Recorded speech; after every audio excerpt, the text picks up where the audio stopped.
good morning everyone and good morning to my dear students. So how was your life lately? Are we okay?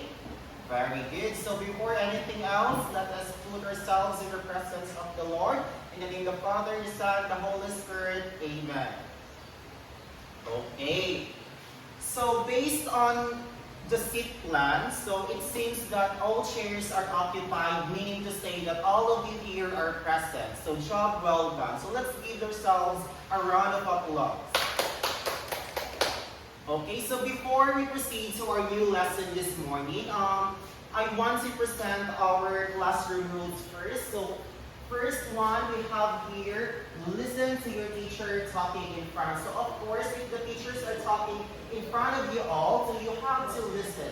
You have to pay attention to everything she says, okay?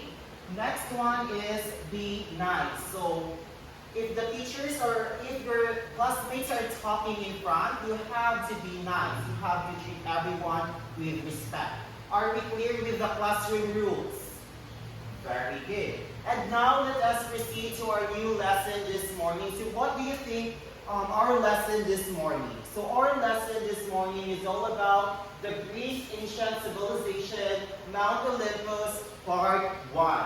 And here are our objectives. So the first objective, so the students are expected or will be able to recognize the unique roles of gods in the mythology.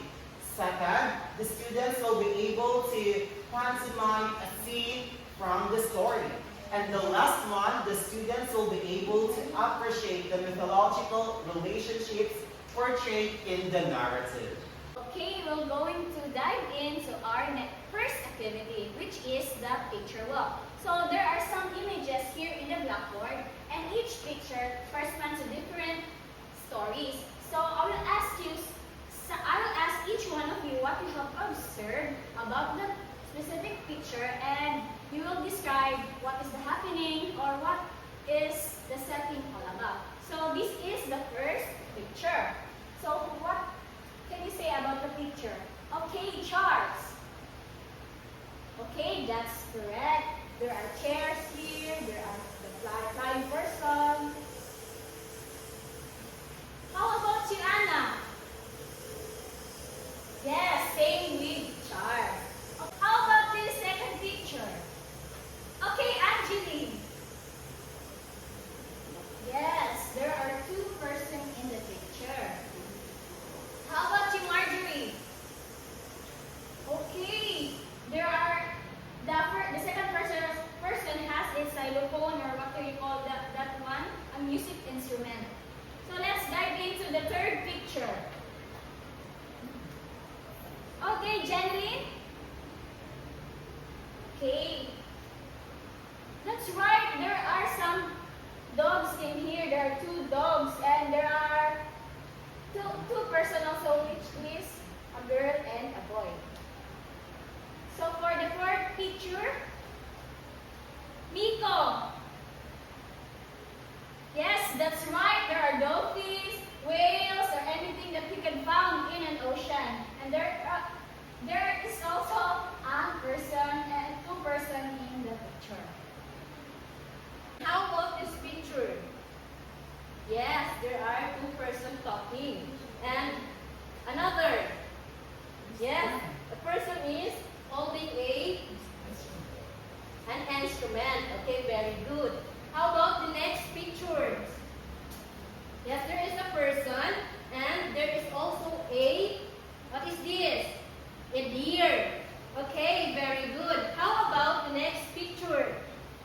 Okay, there is a person diving under water, and there are so many fishes and dolphins. And for the last picture, what did you observe? Yes, there is a person and also a bolt of a lightning. Okay, very good. I have here a list of statements, and let's figure out if you already know or you have a background about our topic for this morning. And all you have to do is to thumbs up if you agree and thumbs down if you disagree. Okay, so now let's start. First,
done in what I know, so let's proceed to what I want to know. Are you excited, class?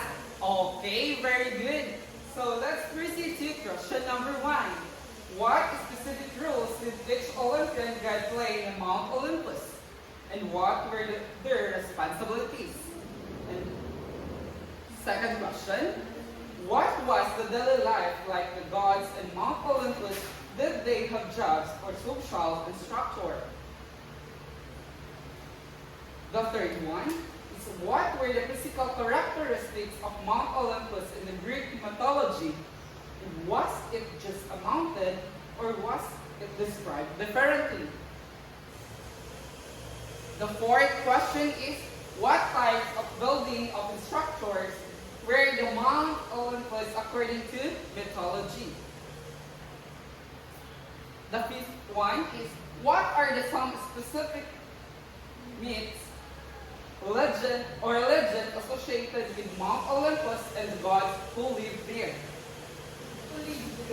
And last, how did the location of Mount Olympus influence the beliefs of practice of the ancient Greeks?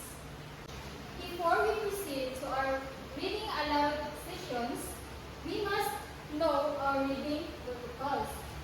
Okay, anyone who wants to read? Okay, very good. Number 1 is for read for context. And second, okay, very good. Read to understand the qualities and their relationships. Third, okay, very good class. Read to determine what mathematical questions we could answer. Okay, so we're going to read the story about the Mount Olympus. So the first picture tells about the 12 thrones on Mount Olympus. So the day begins, the delightful or happily, of course, every day began delightfully on the Mount Olympus, for it was the home of the gods. Because these gods called Mount Olympus their home, they were called the Olympian gods. Sometimes they enjoyed roaming on earth, which is where the gods could be found at this moment, all except Hermes and Apollo. So I have a question. What can you see about the picture?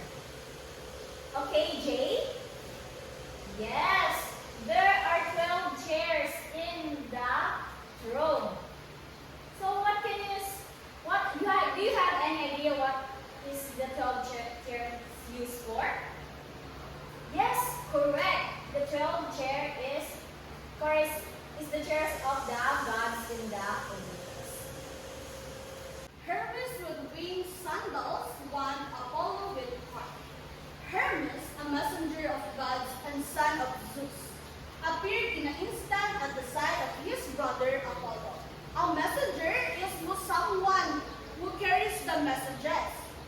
Then Hermes was wearing his famous winged sandals and winged helmet. He carried a small wooden stick or baton with wings on either side. All of the extra wings gave Hermes even greater speed than he already possessed or had. Because he has constantly flipping here and there, carrying lightly and quickly carrying news among the gods and leaving loose traveler, because he was constantly leaping here and there, or carrying a lighting, or quickly carrying news among the gods and leading loose travelers back in the right directions. Hermes needed all the speed he could get. When he was moving his fastest, it always seemed as if whoosh, here is appeared out of nowhere. Apollo, the god of music and poetry, was startled when Hermes suddenly appeared, even though he should have been used to it by now. Do you have to talk like that? He protested, or said it with disapproval. I was just composing the most wonderful song on my heart, and you have made it forget where I was in the melody. So if Apollo is composing a song, what is he doing? So sorry, Hermes explained. Although he was secretly pleased, for he was a bit of trickster. Was it a trickster? Hermes went on, but soon you will be more of an audience for our father. Zeus has summoned us all here at sa pag-video. So sorry.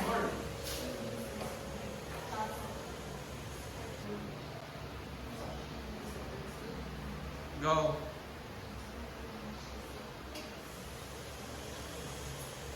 So sorry, Hermes explained. Although he was secretly pleased for he was a bit of a trickster. What isn't a trickster? Hermes went on. But soon you will have more of an audience for our great father. Zeus has summoned us all here to the great hall at once. Glancing around nervously, he added quietly, and you know how he can be when he kept waiting. So who is Zeus? Wala mo ba Okay. Hermes listening to Apollo's song. Hermes looked at the harp he had given to Apollo long ago, made from the shell of a large tortoise with strings stretched across it. Still, I can stay for a moment if you would be kind enough to play whatever you were working on.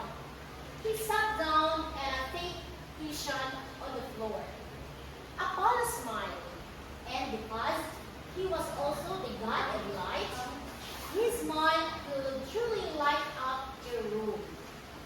I would be delighted, he said, and his fingers ran so swiftly or quickly across the harp strings that they seemed almost liquid. As always, the song was so beautiful that anyone listening would think it must be the best song that could ever played. That is, until Apollo played the next one. Hermes actually sat and moving, which was quite rare for him. And at the end of the song, he sighed. Then he was gone. His parting, thank you, hanging in the air. Apollo thought that boy must learn to slow down. So I have here a question. Why is it rare for Hermes to sit still? It is because, anyone? Yes, because he is a messenger and always carrying to deliver messages. Hermes had already left behind the high cloud mountain, and he was settling down into a lush or thick and healthy green forest below. Here, Hermes was especially alert, for he was searching for the greatest of hunters, or rather huntresses, his sister, the goddess Artemis. If anything could travel as quickly as Hermes, it would be one of Artemis' arrows, for she was the goddess of hunting, wilderness, and animals.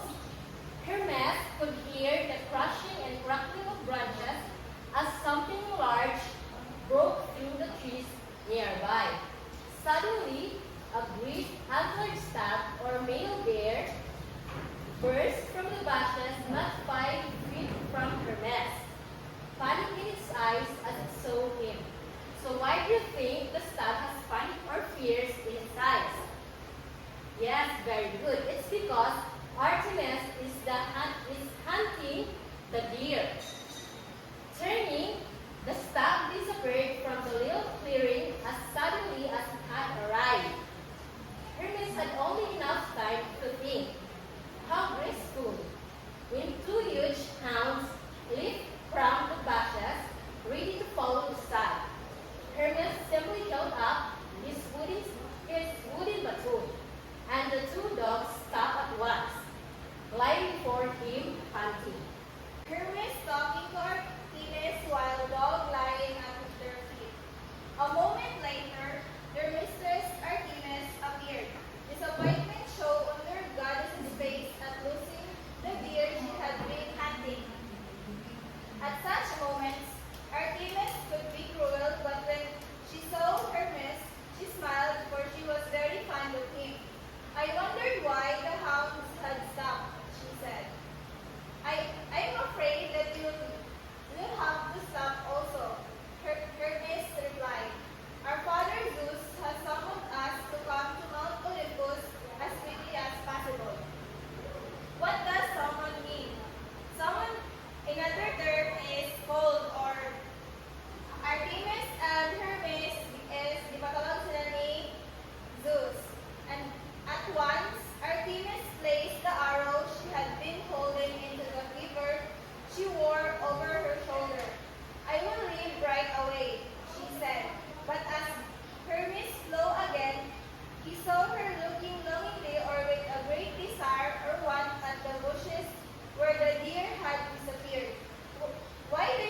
spoke, "Hermes, you are welcome here."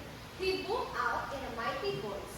And Hermes remembered that Poseidon, brother of Zeus, could make earth shake, for he was also the god of earthquakes.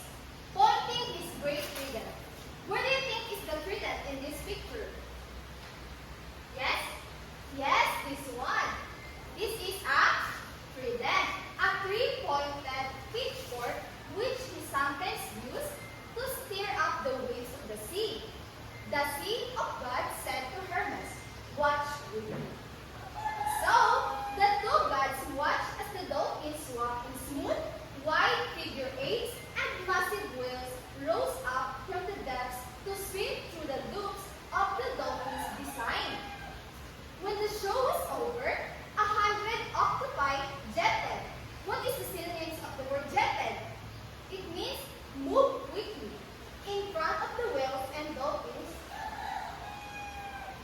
shooting black ink from their bellies as a sort of closing theater curtain to end the performance. So what do you call? It is octopi is a plural for octopus. What do you call it if it is only one? Yes, octopus. How about if there is many octopus? Very good. It is octopi. Poseidon roared with laughter at this surprise ending. Then, turning to Hermes, he asked, "What brings you here, nephew?" Hermes replied, "Zeus asked you to come with all speed to Mount Olympus." "I shall go at once," he said. But before he set out to see his brother, Poseidon took the time to thank the dolphins, the whales, and octopi for their performance. When he finished, Hermes was already gone. It is wonderful how he does that, Poseidon thought. Hermes dodging a lightning bolt. In the sky high above him, Hermes was already seeking out another of the gods. Suddenly, a lightning bolt split the air only 10 feet from the messenger god. This was followed by the pealing crash of thunder. This one is a thunder. So, Zeus was very impatient. Hermes called upward. I am moving as quickly as I can." "My lord, the messenger of gods hurry this way." "So, why do you think, or who do you think is the god of lightning?" "Okay, anyone from the class?" "Okay, very good. It is Zeus." To check your understanding, I'm going to ask the questions about the story earlier. So first one, where did the ancient Greeks believe the gods lived? Anyone? Yes, in a mount palace of Olympus, the highest mountain in Greece. Then the second one, name and describe the Olympian gods and goddesses we heard about in the story. Anyone? Yes, Sir Hermes, messenger god known for speed and playful nature. Then the Artemis, goddess of hunting, wilderness, and animals known for skills as a hunter. Then the Apollo, god of music and poetry, known for his beautiful harp playing and life.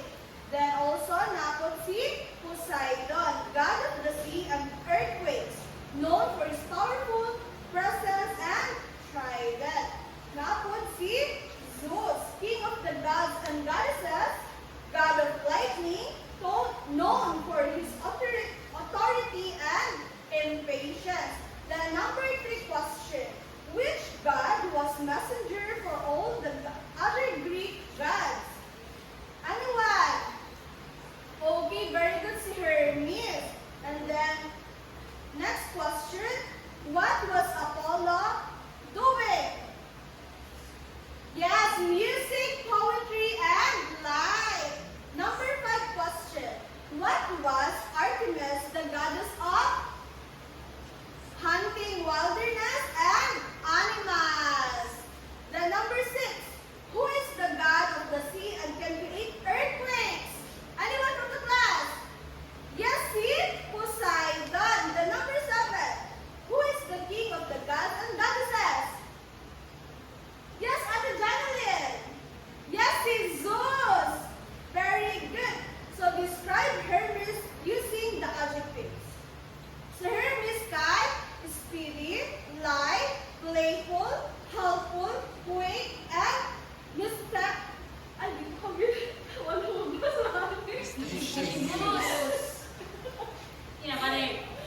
Miss, I didn't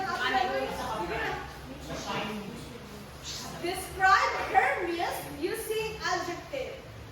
Yes, speedy, light, playful, helpful, and wait. So, what message was Hermes delivering in the story? Anyone from the class? Yes, Jane. Okay, very good. The gods and goddesses have been summoned to Mount Olympus by Zeus. Then, how might some of this power of gods and goddesses explain how things happen in nature? Yes, Poseidon makes earthquakes and storms in the sea. Zeus makes lightning and, yes, very good, thunder. And then, think per share or choose a god or goddesses from the story. But don't tell your partner who you have chosen.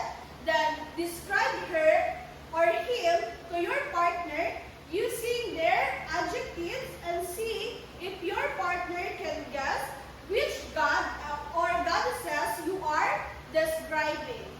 This time, word, and we choose the word summon.